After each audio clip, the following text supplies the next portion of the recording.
வணக்கம் மக்களே, நான் தான் உங்க விஜய். நான் ஆல்ரெடி நிறைய வீடியோஸ் போட்டிருப்பேன், vlogsலாம். அதை பார்த்துருப்பீங்க. நான் தான் உங்க லியோன் ஜோசி. அது என்னோட நிக்நேம்.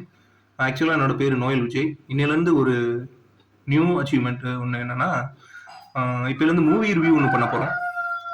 அதாவது என்னன்னா, லாஸ்ட் வீக் ரிலீஸ் ஆன மாமன் மற்றும் ஏஸ் திரைப்படங்களை பற்றி தான் நான் ரிவ்யூ பண்ண போகிறேன். ரெண்டு படங்களை பற்றி பேசுறதுக்கு முன்னாடி நிறைய பேர் சப்ஸ்கிரைப் பண்ணிட்டு இருப்பீங்க, அவங்களுக்கு தேங்க்ஸ். நெக்ஸ்ட் லெவல் போகணுன்னு தான் வந்தது இப்படி. ஆக்சுவலாக நான் வந்து இதுவரை யார்ட்டையும் சொன்னதில்லை, வீடியோஸ்லையும் சொன்னதில்லை. நான் ஒரு மேக்ஸ் ப்ரொஃபஸர், டிகிரி கம்ப்ளீட் பண்ணிட்டேன். இப்போ நெக்ஸ்ட்டு லெவல் போகிறதுக்காக இந்த ஸ்டெப் வந்துட்டு இருக்கேன்.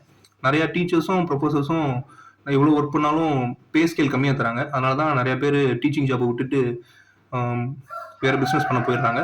ஸோ அதே மாதிரி தான் நானும். ஆனால் டீச்சிங் ஜாப் விட மாட்டேன். ஏதோ டியூஷன் சென்டரோ ஒரு காலேஜில் ப்ரொஃபஸராகவோ இல்லை ஒரு ஸ்கூலில் டீச்சராகவோ பார்த்துட்டு இந்த மாதிரி கிரிக்கெட் சம்மந்தமான ஒரு சில வேலைகள் பார்த்துட்ருக்கேன். அதுக்காகத்தான் அதை பேஸ் பண்ணி தான் இந்த ஒரு ஷார்ட் ஃபிலிம் எடுக்க போகிறேன். ஸோ அந்த வரிசையில் என்னோட மூவி ரிவ்யூ இருக்க போகுது.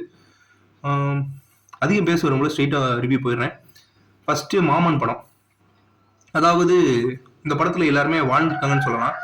முக்கியமாக சொல்லப்போனால் சூரிய அவர்கள் ஒரு மதுரையில் இல்லைன்னா ஒரு கோயம்புத்தூரில் ஒரு திருச்சியில் இந்த மாதிரி தூத்துக்குடியில் ஒரு குடும்பம்னா எப்படி இருக்கும் அது அப்படியே எல்லாருமே தத்ரூபமாக நடிச்சாங்கன்னு சொல்ல முடியாது, வாழ்ந்துருக்காங்கன்னு சொல்லலாம்.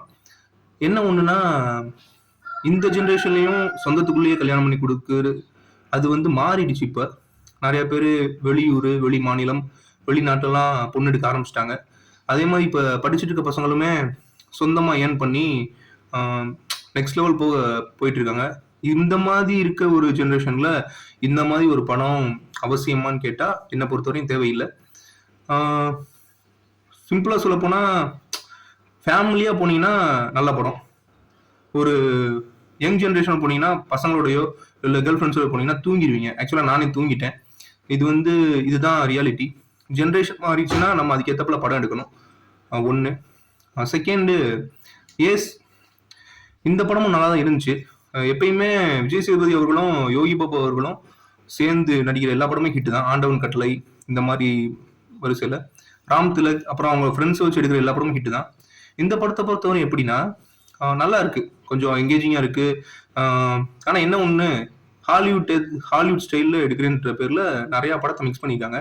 Fast and furious, Avengers, Captain America, இதெல்லாம் பார்த்தவங்களுக்கு இந்த படம் வாவ் அப்படின்னு இருக்கும். ஸோ படம் எடுக்கிறவங்க கொஞ்சமாவது நல்லா எடுப்பீங்கன்னு நினைக்கிறோம். நீங்கள் நிறைய ஹாலிவுட் படம் பார்க்குறீங்கன்னு தெரியுது. நிறைய வெற்றிமாறன் சார் படங்கள், பாலா சார் படங்கள், பாண்டியராஜன் சார் படங்கள் இதெல்லாம் பார்க்குறீங்கன்னு தெரியுது. ஸோ அதே மாதிரி நீங்கள் எடுக்க வேணாம்னு நான் நினைக்கிறேன். உங்களை பொறுத்தவரையும் நீங்கள் பெரிய டைரக்டர்ஸ் தான், வளர்ந்து வரும் டைரக்டர்ஸ் தான். நீங்கள் ஒரு கட்டத்துக்கு போயிட்டீங்க தான். ஆனால் நீங்கள் கடந்து வந்த பாதையை மறக்க மாட்டீங்கன்னு நினைக்கிறேன்.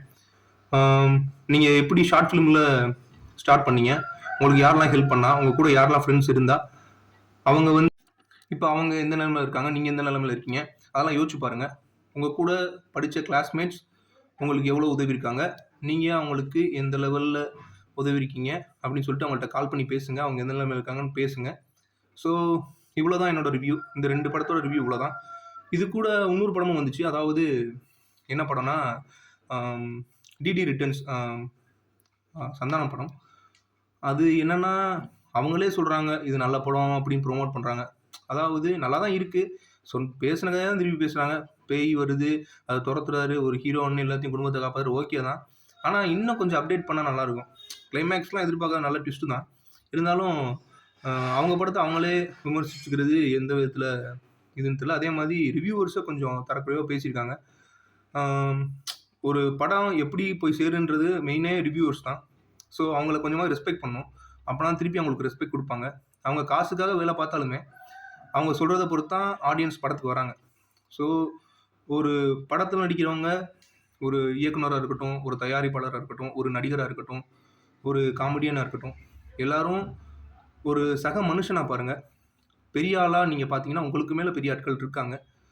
அவங்க உங்களுக்கு கொடுக்குற மரியாதையை பொறுத்து தான் நீங்கள் இவங்களுக்கு கொடுப்பீங்க.